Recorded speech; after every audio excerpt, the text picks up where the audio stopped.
حضرت محدث ابن جوزی رحمت اللہ تعالی علیہ ارشاد فرماتے ہیں، حضرت سیدنا حبیب اجمی رحمت اللہ تعالی علیہ کے پاس ایک شخص آیا کرتا تھا، صحبت میں بھی بیٹھتا تھا، لیکن کام وہ ٹھیک نہیں کرتا تھا، سود کا دھندا تھا، لمبے چوڑے اس کے مسائل تھے۔ حالانکہ ایک ہی بیٹی تھی، وہ بھی دونوں ٹانگوں سے معذور تھی، دونوں ٹانگوں سے معذور، بڑے حکیم طبیب دکھائے لیکن بچی کو شفا نہیں ہوتی، شخص بھی اپنے مزاج کے لحاظ سے اچھا نہیں تھا۔ ایک دن سویرے سویرے آیا حضرت حبیب اجمی کے پاس۔ توجہ ہے آپ دوستوں کی میری بات، غور ہے میری بات پر، کیا سمجھانا چاہ رہا ہوں؟ کہتے سویرے سویرے آیا تو کہنے لگا حضور مجھے توبہ کرا دیں، آج کے بعد نہ جھوٹ بولوں گا، نہ حرام کھاؤں گا، نہ شراب پیوں گا۔ تو کہتے ہیں جتنے لوگ بیٹھے تھے کان کھڑے ہو گئے، کہا تجھے کیا ہوا؟ کہنے لگا ایک 11-12 سال کا نوجوان آیا مجھے توبہ کرا گیا، چڑھتی جوانی، 11-12 سال 14-15 سال کا بچہ مجھے توبہ کرا گیا۔ تو کہتے ہیں ہم محب حیرت ہوئے کہ اتنا سا بچہ؟ تو کہتے ہیں کسی نیک باپ کا بیٹا تھا، کسی پرہیزگار ماں کا بیٹا تھا، گھر میں تربیت ہوئی۔ اتنے بچے تو خانقاہ بھی نہیں جاتے، اتنے سے بچے تھوڑی کسی ادارے کے فارغ التحصیل ہوتے ہیں، کس مدرسے سے پڑھے ہوتے ہیں؟ کہتے چھوٹی سی عمر۔ تو کہا جناب آپ کو کیسے ملا؟ تو وہ شخص کہنے لگا حضور کل میں گیا بازار، میں نے بغداد کے چوک سے 10 کلو مچھلی بھی خرید لی اور کچھ اور ضرورت کی چیزیں بھی، مہمان آنے تھے، وہ سارا کچھ خرید کے میں جب نکلا تو سامان زیادہ ہو گیا۔ چوک میں مزدور بیٹھے ہوتے تھے، میں نے کہا بھئی میرے ساتھ فلاں محلے تک سامان پہنچانا ہے۔ وہ بچہ کہنے لگا چچا اگر میں چلوں تو، میں نے اس کو ایڈریس وغیرہ بتلایا تو 3 دینار مزدوری طے ہو گئی سامان گھر پہنچانے کی۔ کہتے میرے ساتھ وہ نکلا اور جب رستہ طے کرنے لگا تو رستے میں گرمی بڑی سخت تھی، ظہر کا وقت تھا، ذرا ہم نے چند قدم اٹھائے، 2-4 گلیاں گزرے تھے کہ اذان ظہر کی آواز آنے لگی۔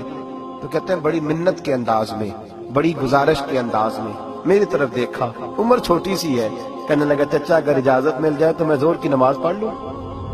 کہتے ہیں میں ایک جگہ پھٹے پہ بیٹھ گیا اور گپے کرنے لگا، سامان وہاں رکھا، میں نے کہا پڑھ لے نماز۔ کہتے ہیں بچہ نماز پڑھنے چلا گیا، باقی لوگ دیر سے آئے، وہ نماز پڑھ کے جلدی آ گیا۔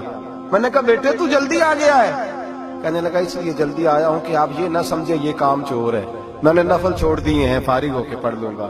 کہتے ہیں سامان اٹھایا، رستے میں گرمی شدت کی تھی، اس کا پسینہ بہنے لگا، میں آگے بڑھا، میں نے کہا بیٹے سامان تھوڑی دیر کے لیے مجھے دے دو، گرمی زیادہ ہے۔ کہنے لگا چچا کسی کا تربیت یافتہ ہو، کسی نے ٹریننگ دی ہے، کہا ماں باپ نے کہا تھا حرام لقمہ گھر نہ لانا، کہا بات کیا ہوئی؟ کہنے لگے میں آپ کو نہیں دے سکتا، اس لیے کہ 3 دینار مزدوری گھر پہنچانے کی طے کی ہے، اگر آپ اٹھائیں گے تو پھر میں پیسے پورے نہیں لوں گا۔ دامان نے توکل کی، یہ خوبی ہے کہ اس پر پیبند لگے ہوتے پر دھبے نہیں ہوتے، میں پھر مزدوری پوری نہیں لوں گا، پیسے کم لوں گا۔ کہتے ہیں میں محو حیرت ہو گیا، اس جوان کی بات نے میرے سارے وجود تھر تھر کبا ڈالا کہ اس دور میں کس قسم کے لوگ۔ کہتے ہیں گھر لے گیا اس کو، میں سامان رکھا، میں نے کہا تم یہاں ٹھہرو میں 3 دینار مزدوری لاتا ہوں۔ کہتے ہیں پیسے لینے گیا تو بیوی کو بتایا بڑا نیک ہے، بڑا پرہیزگار جوان ہے، کہنے لگی روٹی پکی ہوئی ہے، اسے کہو دوپہر کا کھانا کھا لے۔ کہتے ہیں میں باہر گیا، 3 دینار تھمائے، میں نے کہا بیٹے ایک بات مانو گے؟ تو کہتے ہیں 3 دینار دے کے کہنے لگا اب تو آپ مالک ہو گئے، میں نے نمک کھا لیا ہے، اب تو ہر بات مانوں گا، اصلہ نال جے نیکی کریے نسلہ تاک نہیں بھول دے، میں اب ہر بات مانوں گا۔ تو میں نے کہا دوپہر کا کھانا کھا لو۔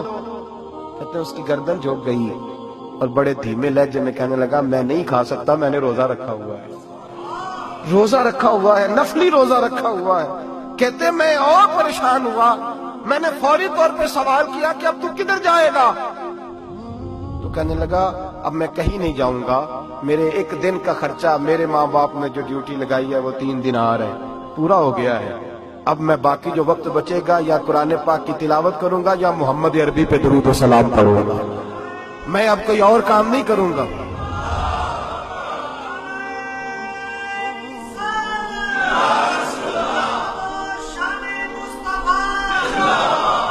شخص کہنے لگا کہ میں نے کہا افطاری کر لینا، کہنے لگا مجھے مسجد بتا دو، میں جا کے اللہ اللہ کرتا ہوں، مجھے شام کو لے آنا۔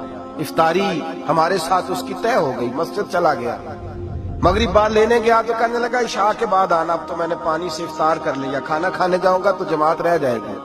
کہتے ہیں عشاء کے بعد میں لایا، اس کو کھانا کھلایا، رات گہری ہو گئی تو میں نے کہا تو سو نہیں جاتا؟ کہنے لگا کوئی عرض نہیں، کبھی دور مزدوری کرنے نکل جاؤں تو رہ بھی جاتا ہوں، گھر والوں کو پتا ہے۔ کہتے میں نے مسافر خانہ کھولا، یوں سمجھیے ڈرائنگ روم بیٹھک میں نے کھولی، اس کو سلا دیا۔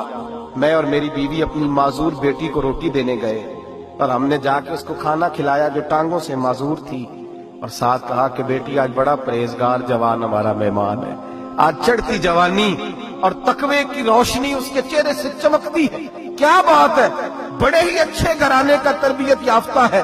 کہتے ہیں بچی کو کھانا کھلا کے لوٹے، اپنے کمرے میں سو گئے، بیٹی اپنے کمرے میں لیٹ گئی، ترس گئے تھے کہ بیٹی قدموں پہ چلے۔ تہجد کا وقت ہوا تو دروازے پہ دستک ہوئی، بڑی بے چینی کے ساتھ اٹھے میاں بیوی، کون ہے؟ بیٹی کی آواز آئی، ابا جی دروازہ جلدی کھولیں۔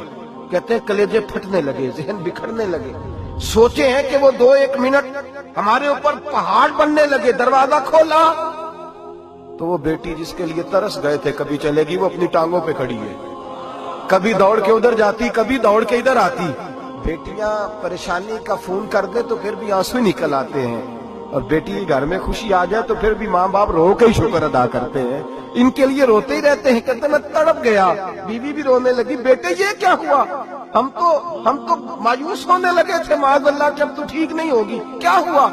کہنے لگے ابا جی اماں جی آپ نے بتایا نا نیک جوان آیا ہے، نیک آیا ہے، تو میں آپ چلے گئے تو میرے دل میں خیال آیا، اے اللہ اگر وہ واقعی نیک ہے تو اس کے صدقے مجھے شفائی عطا فرما دے۔ یا ایھا الذین آمنوا اتقوا اللہ وابتغوا الیہ الوسیلہ، اے اللہ صحت ہی دے دے۔